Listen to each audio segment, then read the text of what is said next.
a farm kid that got into shop and electronics, and I also got into computers, and it takes some of each of those skills to be able to do what I do.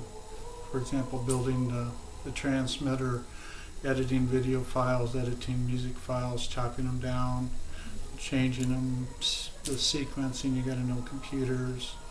So to do everything and do it well, you have to be pretty broad-based. I tried to be up by Thanksgiving, so I started doing as many things as I could in October. This year, since I'm retired, I could do it earlier. There are some things that you can't do, like to do the trees, you can't do them until the leaves fall down.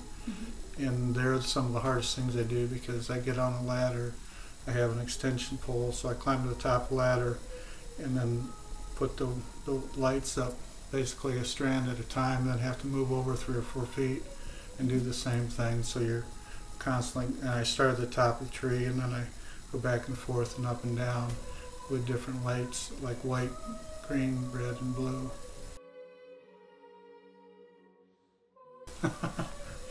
You know my secrets. There are several places on the internet that are for Christmas light enthusiasts. So I started reading those forums, and they also list people by state.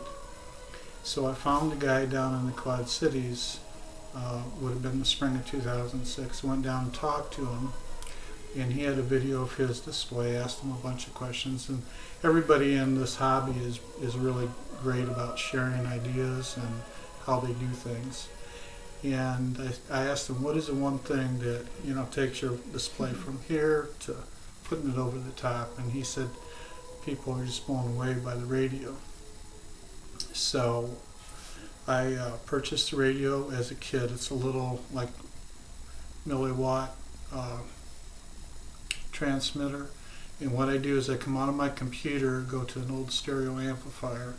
The amplifier drives a couple speakers outside, so people walking by can hear the music, and then I split that and go to the transmitter, and it broadcasts probably, when the lights aren't up, 2 or 3 blocks, but when the lights are up, it's only about a block in all directions.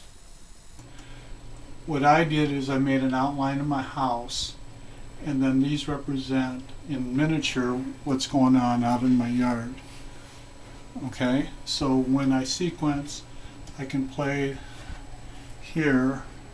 The video is going to start over on this screen, and the music and what's going on outside when it's hooked up outside, or here when I'm just doing the pre-sequencing shows up, so you got an idea of what's actually going to happen when you want it to happen.